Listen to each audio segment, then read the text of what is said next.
Welcome to the natural health with doctor Abdul Samad. ناظرین، اللہ سے امید ہے آپ فریش تر تازہ پرسکون طریقے سے اپنے عبادات، اپنے تلاش میں مصروف ہوں گے.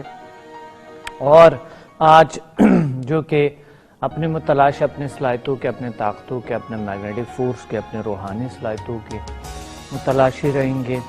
اور آج کا جو پروگرام ہے ناظرین، وہ بہترین پروگرام ہے. اس لیے رکھا گیا ہے کہ زیادہ تر ایسے انسان آپ کو ملتا ہے جیسا کہ ہوا میں تیر مارنے والے ایک تیر ہے، جہاں سے ٹکرائے زندگی کا کوئی پتہ نہیں کہ انہوں نے کیا کرنا ہے. ٹاپک جو ہے آج جو ہے وہ ہے achieve aim of life. Achieve aim of life with سمدہ with HMF.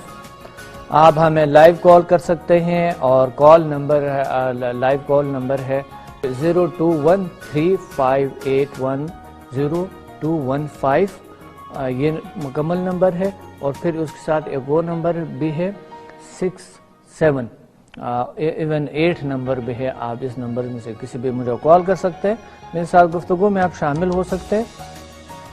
Law of attraction کیا ہے ہم نے کل بتائے تھے، اور آپ کے فیس بک پہ بھی بہت سارے میسیجز آئی ہوئی ہے کہ ڈاکٹر صاحب آپ دوبارہ PMBL کا پروگرام کریں. اور HMF کیا ہے، HMF what is mean HMF human magnetic force, اور کس طرح ہم اپنی زندگی، اپنی میگنیٹک فورس کو کیسے پہچانا چاہیں، کس طریقے سے ہم آگے بڑھ سکتے ہیں، اور یہ جو میگنیٹک فورس ہے یہ کیسے ہم بڑھا سکتے ہیں، اور کس طریقے سے اسی کے ساتھ آپ کو دکھاتے ہیں ایک رپورٹ. اور رپورٹ کے بعد آتے ہیں کہ پلانٹس، اینیملز اور انسان میں جو طاقتیں ہے، جو پاور ہے، وہ کس طرح ہے، اور ٹیلیپیتھک فورس کیا ہے، اسپرچول پاور، اسپرٹ کیا ہے، اور کس طرح ہم اپنی زندگی کو بہتر کر سکتے ہیں، اور کس طرح ہم daily, weekly, monthly, yearly goals کو اچیو کر سکتے ہیں.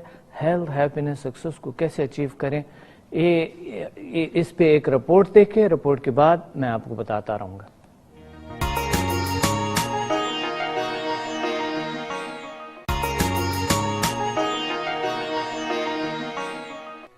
مقصد عربی زبان کا لفظ ہے اور قصد سے ماخوذ ہے، جس کے معنی ہے کسی چیز کی طرف متوجہ ہونا، کسی چیز کی طرف جانا. اور ٹھیک اسی طرح آدمی جس چیز کو اپنا مقصد بنا لیتا ہے تو پھر اس کی طرف متوجہ اور اس راہ پر گامزن رہتا ہے.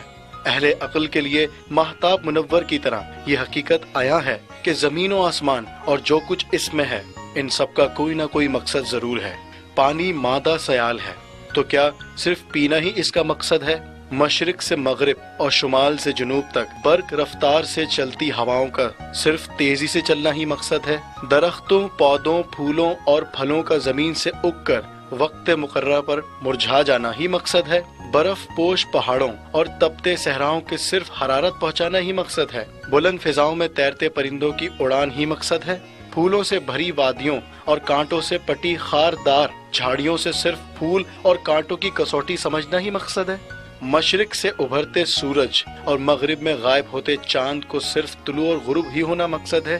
نہیں، بلکہ ان کے مقاصد اور بھی ہیں اور لامنتہی ہیں. سوچئے اور فکر کیجئے. اپنے آپ سے سوال کیجئے، کیا ہم مقصد پر زندگی گزار رہے ہیں یا مقصد سے ہٹ کر؟ اگر جواب اسبات میں ملے تو باری تعالیٰ کا لاکھ لاکھ شکر ادا کریں کہ اسی مقصد کو مد نظر رکھ کر ترقی کے زینوں پر چڑھتے جائیں. اور اگر جواب نفی میں ہے تو رحمت الہی سے مایوس مت ہوں، بلکہ ابھی سے عزم مصمم کے ساتھ اپنے مقصد کے لیے کمر بستہ ہو جائیں. ماضی و حال پر توبہ کریں، اس سے سبق سیکھیں اور مستقبل کو نیک ارادوں سے روشن کریں، کیونکہ یہی ہمارا مقصد ہے. اس دنیا میں ہر کام کے پیچھے کوئی نہ کوئی مقصد کار فرما ضرور ہوتا ہے.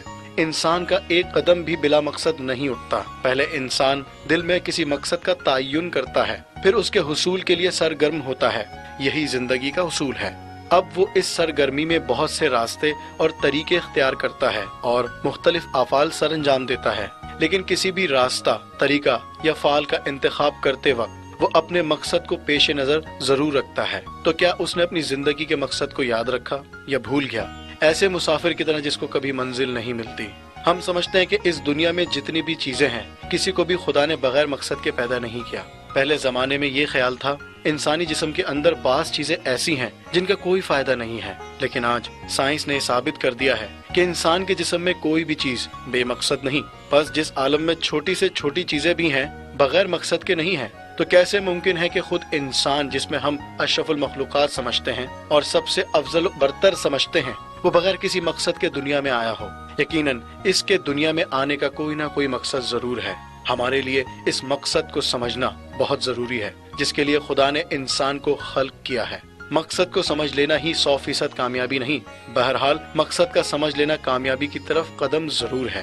ہم عموماً یہ مثال دیتے ہیں کہ ایک با مقصد اور ایک بے مقصد شخص دونوں کی حرکات و سکنات میں واضح طور پر فرق ہوتا ہے۔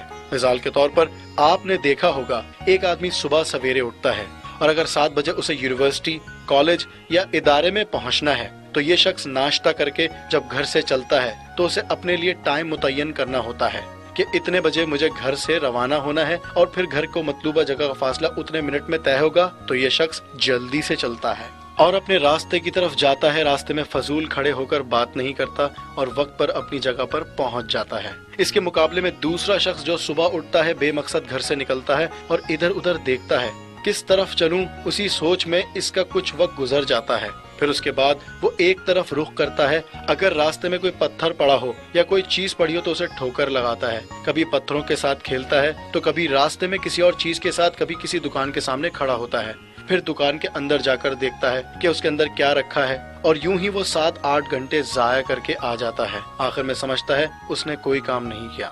آپ زندگی میں بھی ان آدمیوں کو مد نظر رکھیں، ایک آدمی جو سمجھتا ہے کہ میں کس مقصد کے خاطر اس دنیا میں آیا ہوں، میرے سامنے ایک مقصد ہے اور میں اس مقصد کی طرف رواں دواں ہوں۔ جو کام اس مقصد سے مخل ہوتا ہے یا اس مقصد سے روک لے تو میں ایسے کام سے اجتناب کرتا ہوں۔ ہر وہ چیز جو مجھے اس مقصد تک پہنچانے میں مددگار ہے، میں اس کا سہارا لیتا ہوں۔ اس کے مقابلے میں دوسرا شخص جس کے سامنے مثلاً کوئی ہدف و مقصد نہ ہو، اگر ہو بھی تو زیادہ تر جہی مادہ مقصد ہو، تو وہ شخص یہ نہیں دیکھتا کہ یہ کام جو میں انجام دے رہا ہوں اس سے میری زندگی پر کیا اثرات مرتب ہوں گے، اسے وقت کا ہرگز کوئی خیال نہیں ہوتا۔ اللہ رب العزت نے انسان کو اپنی قدرت کاملہ کا شاہکار بناتے ہوئے اسے بے شمار ظاہری و باطنی صلاحیتوں سے مالا مال فرمایا، اسے ایک سوچنے والا دماغ اور دھڑکتا ہوا دل عطا فرمایا، اسے غور و فکر کرنے کی منفرد صلاحیت عطا فرمائی۔ حضرت آدم علیہ السلام کو تمام چیزوں کے نام سکھا کر حصول علم کے لامحدود دروازے کھول دیے۔ فرشتوں کے مقابلے میں حضرت آدم علیہ السلام کی برتری کی بنیاد بھی علم کو ہی قرار دیا۔ حضرت آدم علیہ السلام کا یہ علمی ورثہ اگلی نسلوں کو منتقل ہوتا رہا اور ہر زمانے میں غور و فکر کے ذریعے اس ذخیرے میں اضافہ ہوتا چلا گیا۔ صدیوں پہلے انسان نے اللہ رب العزت کی دی ہوئی فطری صلاحیتوں کو استعمال میں لاتے ہوئے کائنات کے حقائق پر غور و فکر کرنا شروع کیا۔ کائنات کی تخلیق، اس کے مختلف مظاہر اور خود انسانی وجود کے حوالے سے بے شمار سوالات تھے جو انسان کو غور و فکر کی دعوت دے رہے تھے۔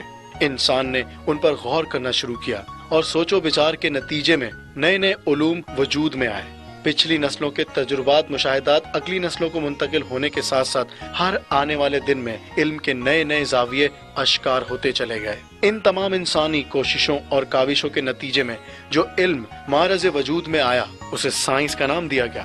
جیسے جیسے علم میں پھیلاؤ آیا تو پھر علم کی تقسیم شروع ہوئی اور دیکھتے ہی دیکھتے علم کی سینکڑوں شاخیں معرض وجود میں آ گئیں۔ جن لوگوں نے اللہ تعالیٰ کی عبادت کی اور اپنی نفس کو مار لیا تو پھر ان میں یہ روحانی قوت یا روحانی طاقت کی لہریں پیدا ہو جاتی ہیں، جیسا کہ علامہ اقبال فرماتے ہیں، نگاہ مرد مومن سے بدل جاتی ہیں تقدیریں، جو ہو یقین پیدا تو کٹ جاتی ہیں زنجیریں۔